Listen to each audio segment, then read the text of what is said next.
and welcome everyone to Neighbors to Know. I am Jen Pula, and thank you for joining us for this utterly exciting episode of our show. Today's show is a perfect example of hearing someone's name around town, but not knowing much about what the person does or what they're up to, what they do for a living, who is this person. Our show, Neighbors to Know, was created to give you an opportunity to get to know your neighbors that may live right down the street from you or wherever right in your town.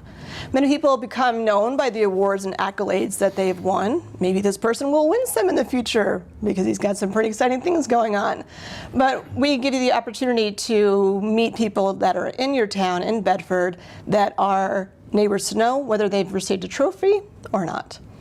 So our guest today is someone that I don't know very well, which was kind of interesting, the story of how I got to find out about this person. So I'd like to introduce to you Jim Petipa. All right, thank you, Jen. Pronounce your name correctly, yes? Petipa, it's French. Oh, okay. It actually means small foot, which I don't have, small feet, but petit pas is French. Interesting. Petit pas, yeah. See, everyone mispronounces my last name, which is Pula, and poulet means chicken in French. Yeah. So, but my family's not French, so okay. there's no correlation whatsoever. Yeah. Well, so, go ahead. Sorry. Well, thanks so much for having me on Bedford TV and the debut of your show, a couple episodes in. Yeah, second episode. And I actually brought a gift to give to you. Aww.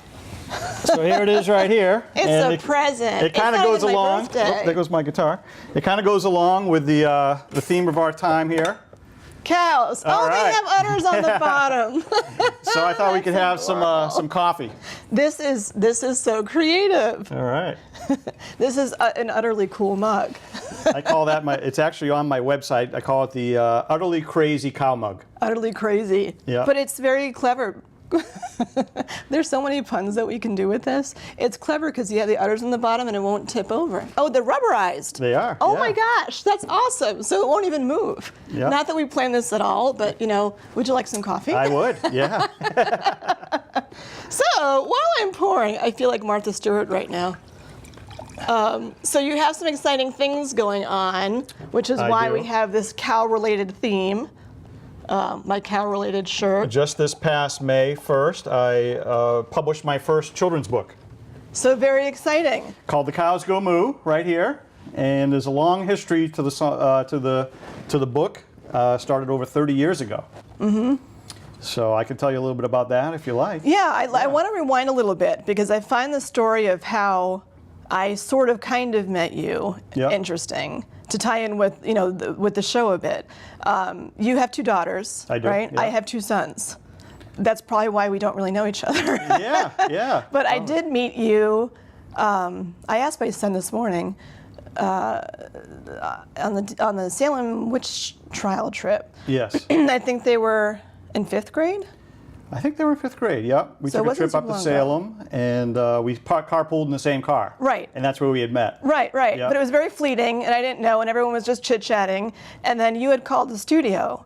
So, and I'm like, I don't even know. I've heard this name before, but I don't know. So what was it that led you to call this studio in the first place? We have a mutual friend, Lisa Harrell, who's kind of like connecting people. She loves to connect people all over town and outside. And she said, Jim, I know Jen works at Bedford TV. Mm-hmm. You want to do some promotion for your book.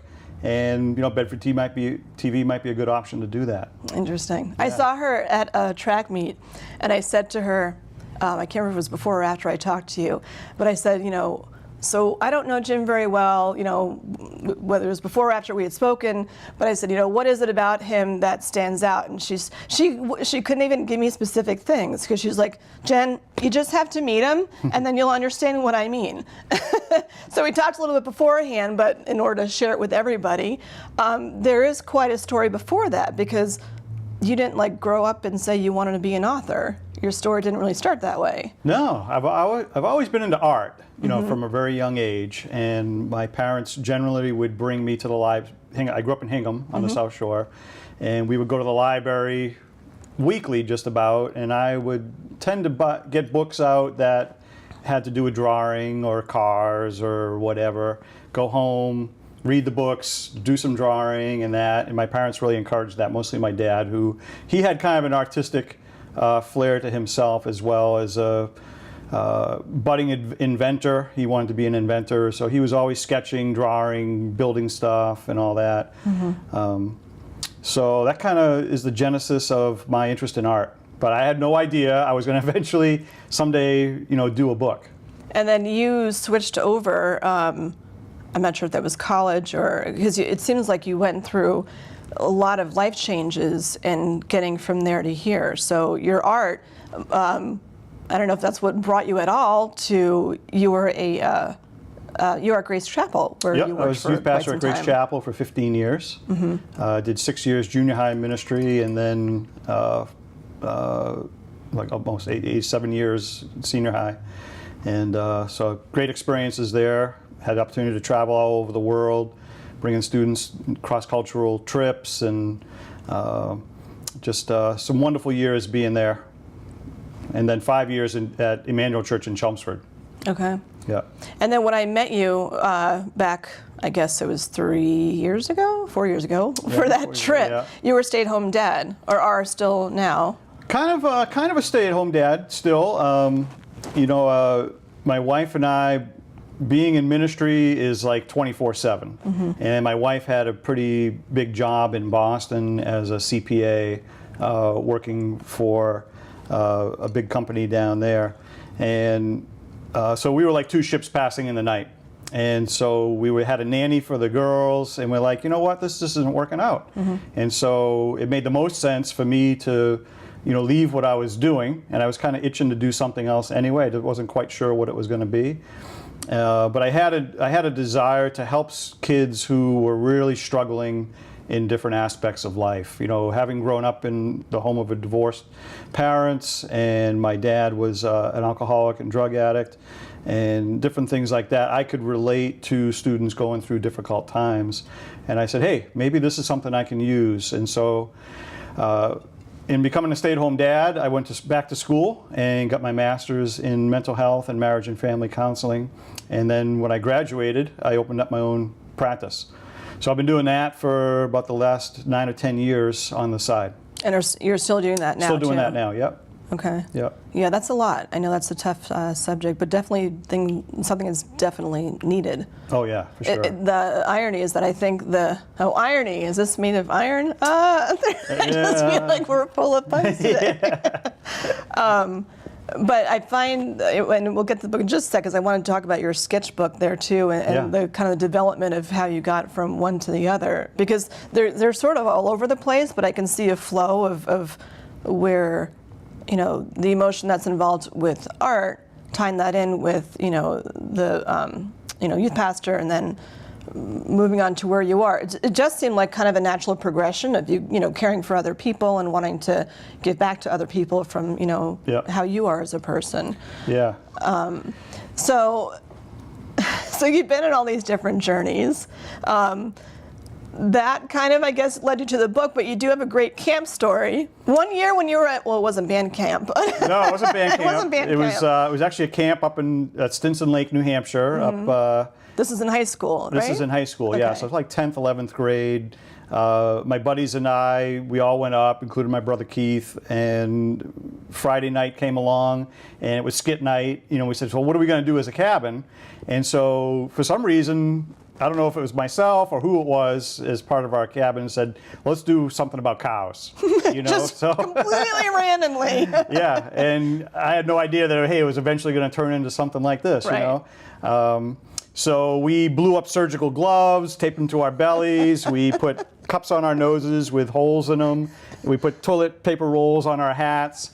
And we went out there. We sang the song, We're All Going to the Zoo Tomorrow, with our backs to the audience. And then at the opportune time, we turned around and we went into what was then called the Cow Song. Okay. And, it was a big hit. And so every summer after that, and at youth group and retreats and things like that, we were asked to sing the Cow Song.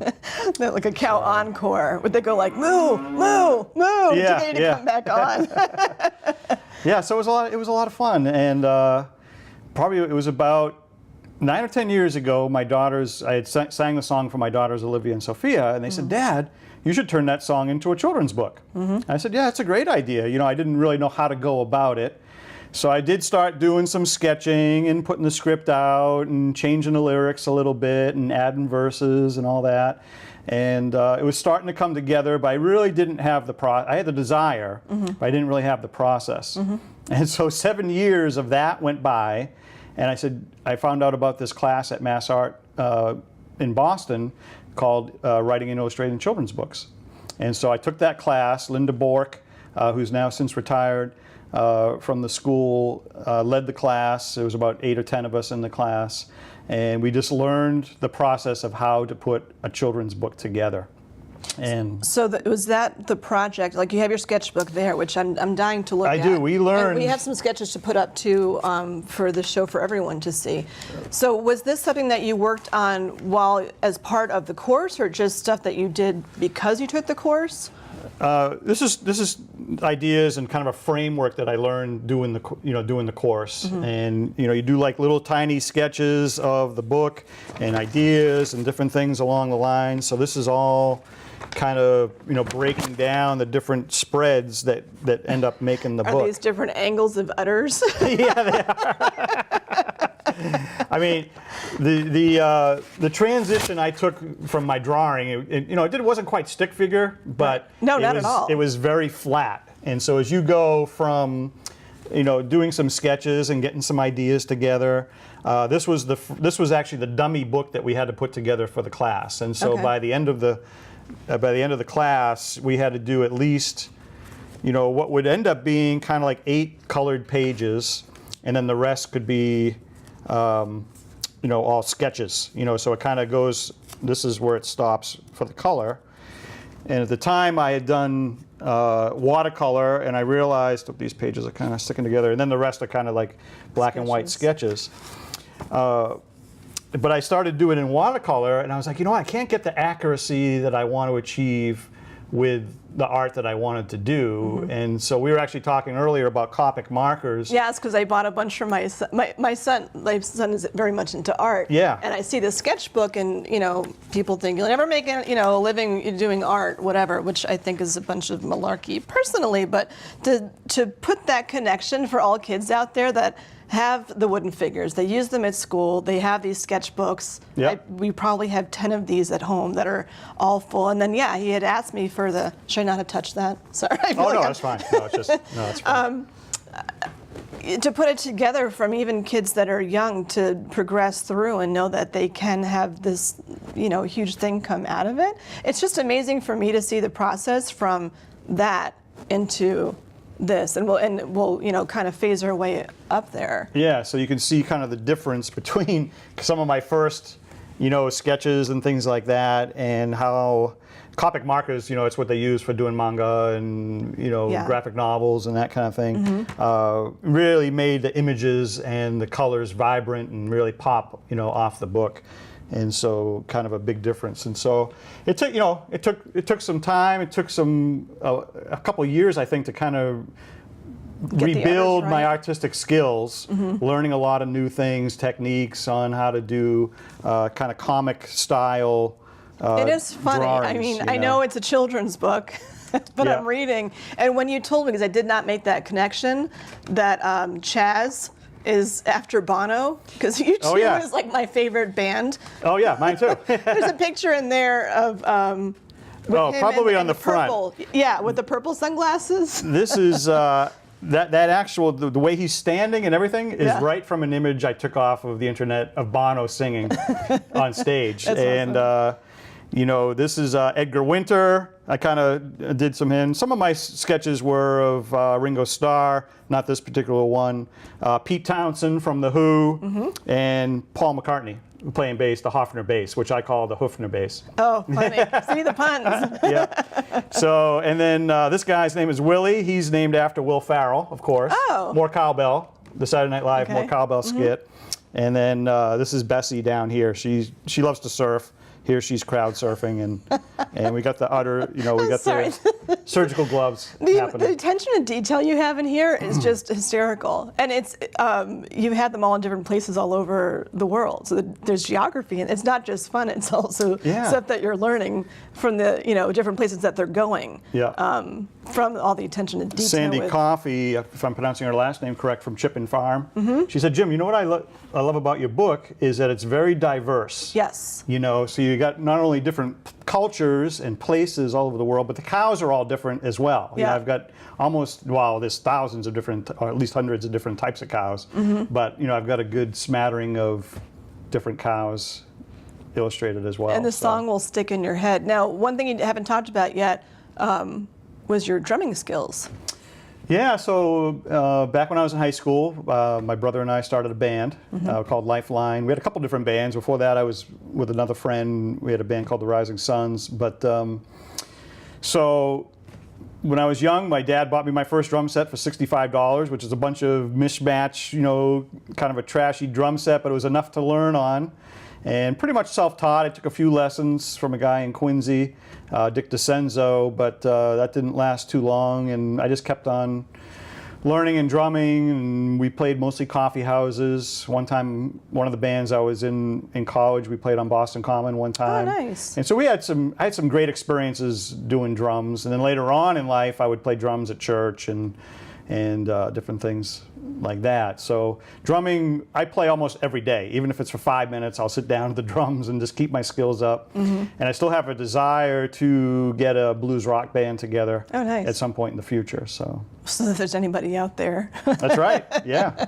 You never know. It could be somebody who lives two houses down from you is like, hey, I want to do that too. And then we'll be recording here. Yeah. We do have bands that have recorded here too before. And there is a recording studio in Bedford, which I didn't know about until you mentioned that. That's right. I don't want to skid that as a spoiler. Okay. Because that could be a whole other show. It could be. But you mentioned that, and I'm like, there's a recording studio in Bedford, and it's been here for a bit. So, about a year, yeah. Yeah, so I just, like, where, Well, the recording studio itself has been here for many, many years. Yeah. New ownership has So I have just to happened hold on within the to last that. year. Yeah. Hold on to that nugget and don't spill that name just And yet. he's interested in doing is he something really? with you. Yeah, Okay. so. See the teasers, Yeah. So tell us about this guy here. So this is Beaker, and he's the drummer in the band. The band is called The Cows, obviously. And my wife actually had the idea. She said, Jim, if you're doing a book and you're doing T-shirts and all the Moo merch stuff that you have on your website, let's do a stuffed animal as well. You'll see that all the time with Pete the Cat and different, Peter Rabbit and all those, types of books. And so this is actually the third prototype. We finally got to. What was wrong with the first two? I'm curious. The first two couple, he wasn't soft. It was kind of like the plush wasn't really Yeah, plushy. that's very soft. So he's a lot softer than the first couple prototypes. They had the bell wrong. The bell was kind of painted on. I said, no, I want it stuffed. And the mouth was wrong. They didn't have the smile on there. So he looked kind of like grumpy, angry cow. cow. No angry cows. And the arms were kind of tilted up too high. So now he kind of sits down and he looks happy. And he now looks that you happy. get this cow that's, "Arr." yeah. So that's Beaker, and he's one of the 9 characters. And so hopefully if the book does well and sells well, and we make some money off of it, we'll be producing more cows. Yeah. And actually, that you could take that both ways, because I want to talk about the Heifer International. Yeah. But before we do that, we do want to take it over to a clip of the book and you singing. Oh, yeah. And the whole shabam. So you'll be cracking up. Awesome. All right, so let's roll it over to the clip.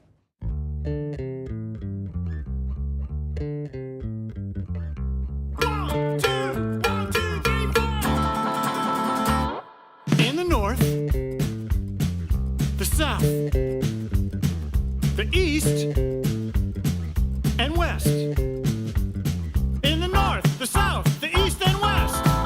The cows go moo, moo, moo. The cows go moo, moo, moo.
my favorite part of that is the cud because it's gross. The lyric in the Yeah, book? yeah, Oh, yeah. That it's very catchy. It sticks with you, you Yeah, know. yeah. And it's I think it's great for kids because it's short and to the point, you know. But it's very catchy as an adult, and cut is just a disgusting topic, but.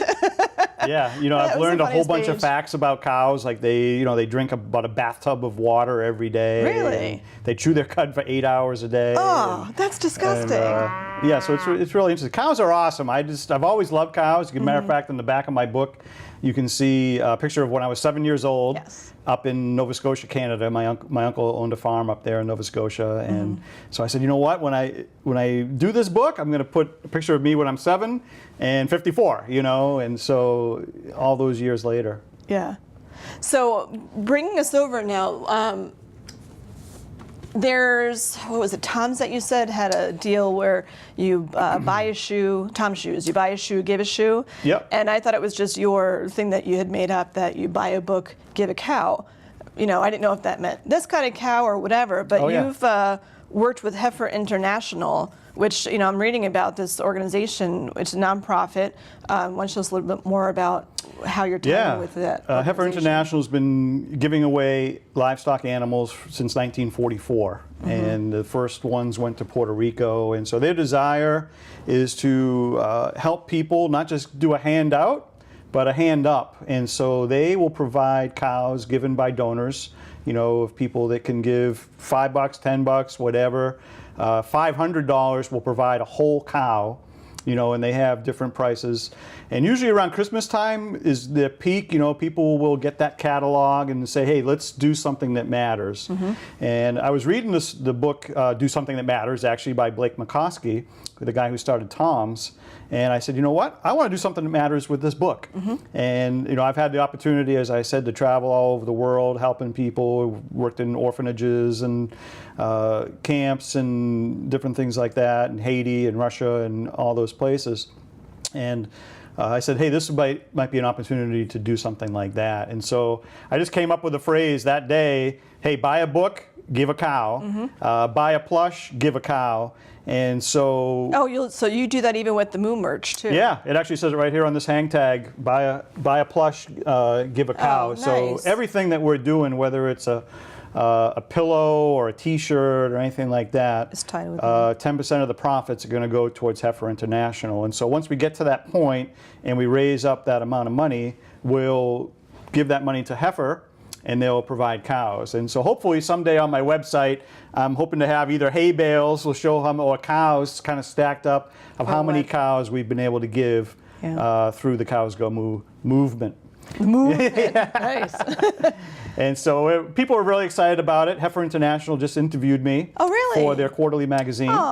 And they've actually invited me to come out to Arkansas where their headquarters is. Oh, that's fantastic. And hopefully be involved in some kind of an event out there. So I'm wicked excited about, not only having the book and my love of music and cows and art, and bringing all those things together and helping people at the same time. I wonder if they'd even send you out to wherever. One thing I found interesting when I was reading about Heifer International is the cows that, we do all this to send them the cows, and part of their program is the offspring of the cows. They want to then pay it forward and have the offspring of the cow go to another community or whoever needs, needs milk, cheese, whatever. Well, they call that their passing on program. And so like if you have cows and it, like you said, it does an offspring, they will now take that offspring and give it to another family so that they can go start their own cow milking business. And that's provide such a for their great needs. cycle of giving it back. Yeah. I'm all about that, and I think that's such a wonderful idea.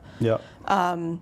So I do want to switch gears a little bit, but you do have a website, which we'll get up there. thecowsgomoo.com. Yeah, and it what can talks people all find about. up on the website? I'm sorry? What can people find up on the website? I wanted to make the website kind of as fun as possible. I like your click button where you said click and see what happens, which says, is like the worst thing that you could do as a computer person. Like, should I click it? Should I not click it? Yeah, you yeah. know? We're not gonna tell I haven't people what clicked it happens. yet. You never I clicked it? know. I'm dying to know. It says, I wonder what this button does, you know, so I'm curious as to how many people, I don't have a tracker of how many people open it up. Or what the But, delay is between like how long it takes someone to read it and actually click the button. Yeah. I haven't clicked it yet. I just maybe So I'll I've do got today. stuff like that, you know, stuff spinning around, and obviously information about the buy a book, give a cow. Right, right. There's a thing I call the Utterly Crazy Wall, where different pictures are up there, and people can actually send me pictures holding the book or holding Beaker and send them in, and I'll put them up on the wall. Mm-hmm. And there's different contests. Like one of them is how many mice are throughout the book, and you give me the number. Interesting. And you know, once at a certain point, we'll say, "Hey, we got enough people to announce a winner," and so we'll be giving away a free book and a free Beaker. So Yeah, and I noticed the glove that you had that was blown up and that's rotating in the corner. yeah. So it's very lighthearted, and it's just fantastic that you're doing this. So what's the next step with your Cows Go Moo? Now that you have the book out, you do have a lot of appearances coming up. I Even do. more than the last time I checked your website. Yeah, you have a whole I've got listing. probably about 10 different places I'm going. Next week I'll be at Learning Express. I think it's on the 3rd of June, and this Sunday actually. Be doing an author visit down there, singing the song, drawing some of the characters, and just having a good time. I've been at Bedford Children's Center, Neshoba Brook School, and I was at a Writers and Readers Conference in Andover at West Elementary in Andover. I saw that one of them said Tennessee. That's not a typo? So my wife actually works for a company down in Tennessee, in Memphis, and so I haven't been. I've been to Nashville, but it's been a long, long time, and never been to Memphis. And so I said, "Hey, let's go down there." And the people she works for have been great supporters of the book, particularly the owner of the company that she works for, Terry Kerr, and his brother-in-law helped revamp this bookstore down there called Novel Bookstores in Memphis, Tennessee. And so I'm going to be doing 2 appearances there, and I'm trying to line up a couple other bookstores while I'm down there, one in Oxford, Mississippi, and then up in Nashville. And I'm hoping to do some more as well. So I'm kind of doing a little Nashville, Memphis tour down there, as well as I'm going to be at Barnes & Noble's here in Burlington, and then my hometown in Hingham, Barnes & Noble's down there, and Sowa Market. I don't know if you're familiar with Sowa Market, but it's a big arts market south of Washington Street in Boston. Okay. And so I'm going to be down there 2 times this summer and once in the fall.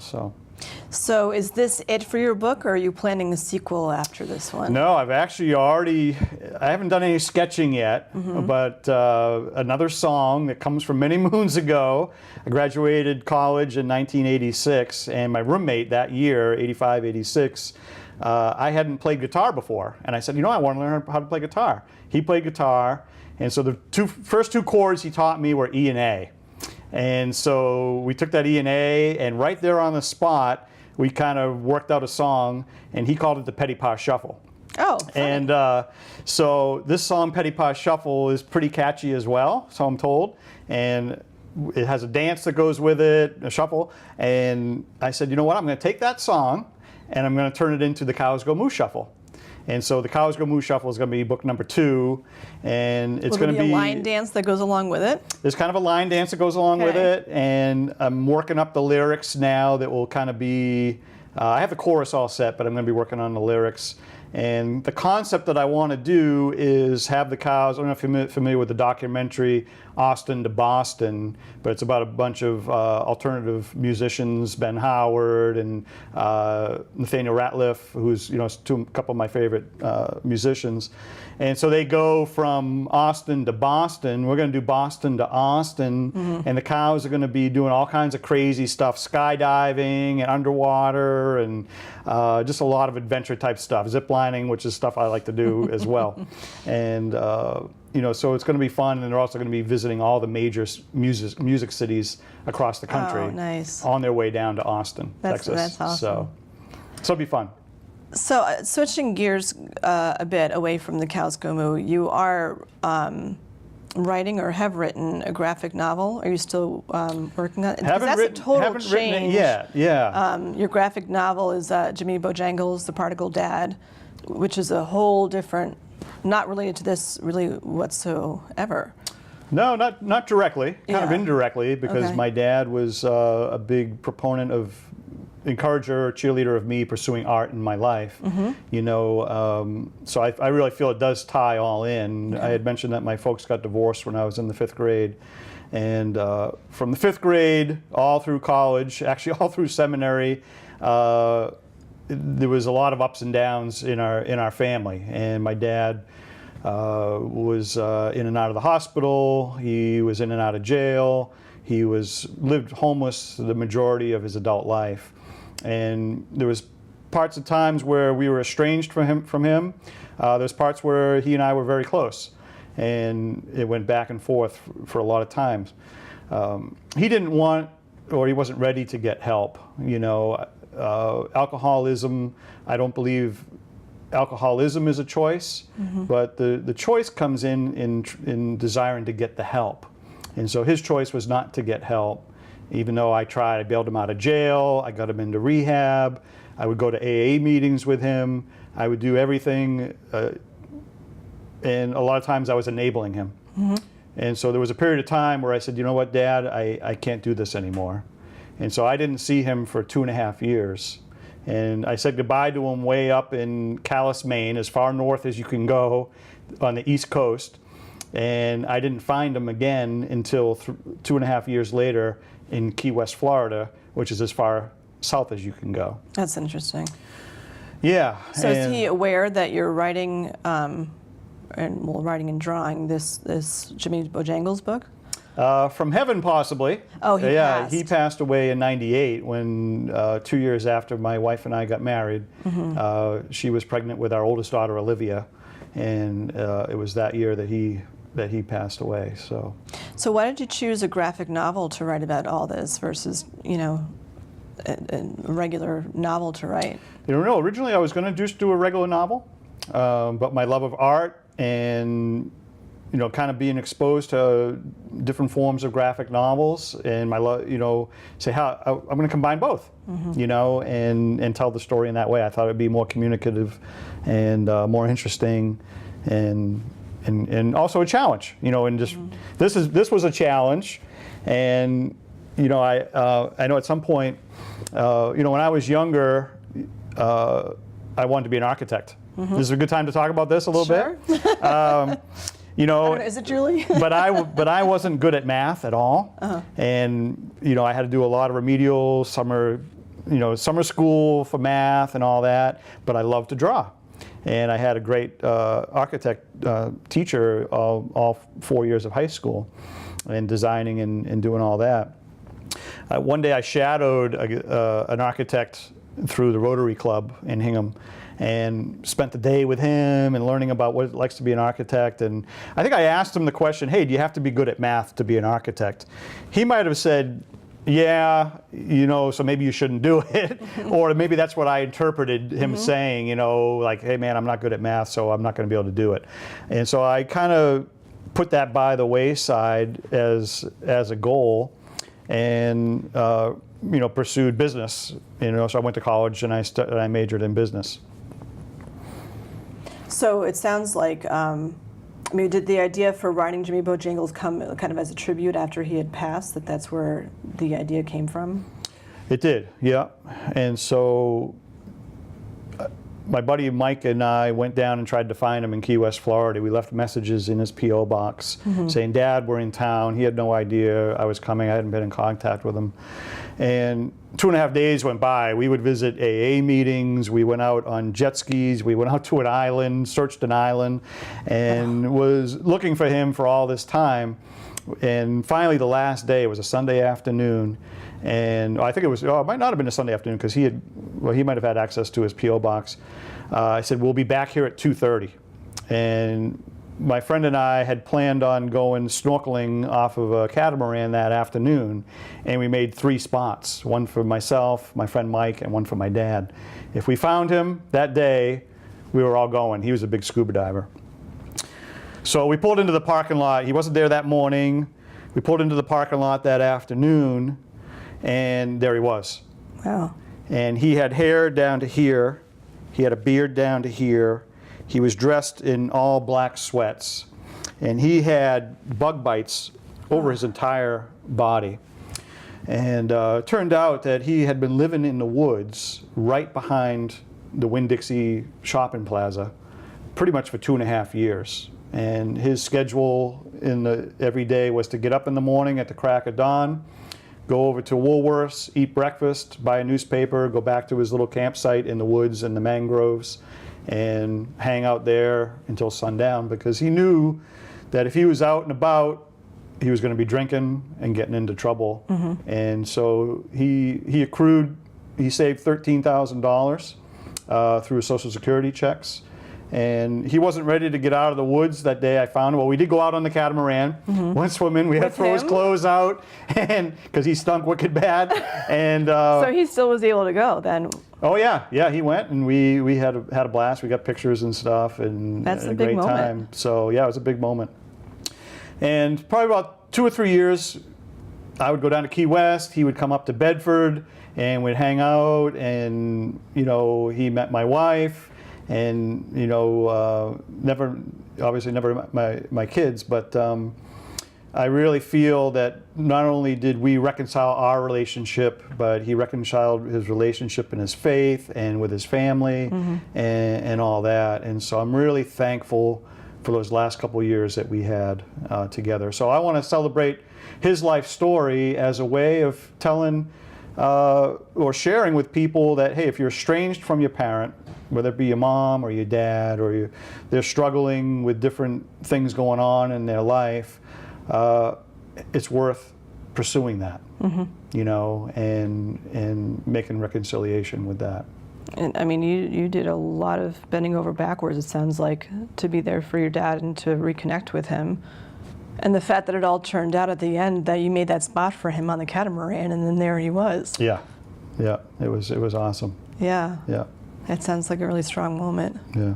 I think it's a nice tribute, too, when this is all done, that you tied the art in with it, too, of him being very proud of you, that, he supported your work with your art, and here you are writing the story about him and incorporating the art that he supported with you, too. Yeah, he surprised me, my office at Grace Chapel in Lexington. He came up from Florida one time, or maybe I was down actually in Florida visiting him, and he pulled out of his trailer a big 36 by 24 painting of he and I the day I found him.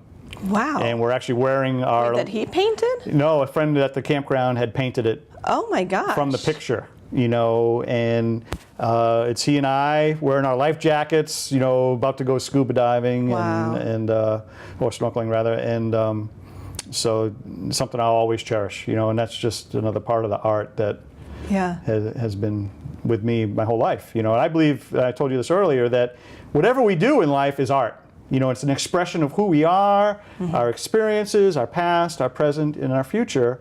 And whether we're good at banking or we're good at drawing or music or whatever it is, it's a life form of expression, and it can help people. And so my goal with this book is to bring humor and laughter and dancing and celebrating cows and helping people, through that. Because even as I'm holding this mug, it's rubberized on the bottom, so it feels a little bit odd to be touching like rubber udders as I'm drinking coffee. Yeah. But I'm thrilled that you called the studio, and I want to thank Lisa Harrell for connecting the two of us, even after the Salem Witch Museum, because your story is all over the place, and it sounds like you've been through a lot, and it's very inspirational how much, aside from the book, there's the book, but your story about your dad really, touched, my heart, and I think for a lot of people out there too, it's just very strong and very moving, and to put that together into this book. So if people want to get more information about Jim and the book, you can take a look at thecowsgomoo.com, learn about all this. You have a whole list of events that are coming up. So by the time this comes out to air, I'm sure there'll be more things that are on there. Yeah. So I want to thank you so much for coming on and sharing and being thank you so open much to for letting me, yeah. Yeah, I'm thrilled, and Do you want me to sing a little song going out? I do. One thing I wanted to mention that you had I think you had told me, was to not let anyone tell you what you can't do. And I think that's a great way to like have things signed out, you know? Yeah. People think, well, you know, you like art, okay, that's great. What are you going to do with that when you're older? Have a backup plan. And you know, okay, maybe you should have a backup plan, but don't let anyone tell you that you can't do something that you really want to do. Yeah. So that you're passionate about. yeah. Yeah. So yeah, my heart's. I mean, it's an incredible story, and I'm really happy that you came on. Jim is a Thank very you. inspirational neighbor to know. So before Jim sings us out, if you know of anyone that you think is a neighbor to know that I don't or may not know, you can email neighborstoknow@gmail.com. You can check us out on Facebook, Twitter, and now I'm on Instagram, which I should probably get a picture before you leave, because I'm just learning the ins and outs of Instagram. Yeah. And let me know who in town you think is a person that, you know, everyone should know about. So Jim's gonna take it away. Cool. And sing us out. My main instrument is drums, but I've been playing guitar for a while too, but mostly rhythm I'll guitar. have him dance with you. 1, 2, 1, 2, 3, 4. In the north, the south, the east, and west. In the north, the south, the east, and west. The cows go moo, moo, moo. The cows go moo, moo, moo. The cows go moo. Sometimes here, sometimes there, sometimes in their underwear. The cows go moo, moo, moo. The cows go moo, moo, moo. The cows go moo. In the front, smooth as silk. Out the back comes the milk. The cows go moo, moo, moo. The cows go moo, moo, moo. The cows go moo. Some eat hay, some eat grass, some just pass a lot of gas. The cows go moo, moo,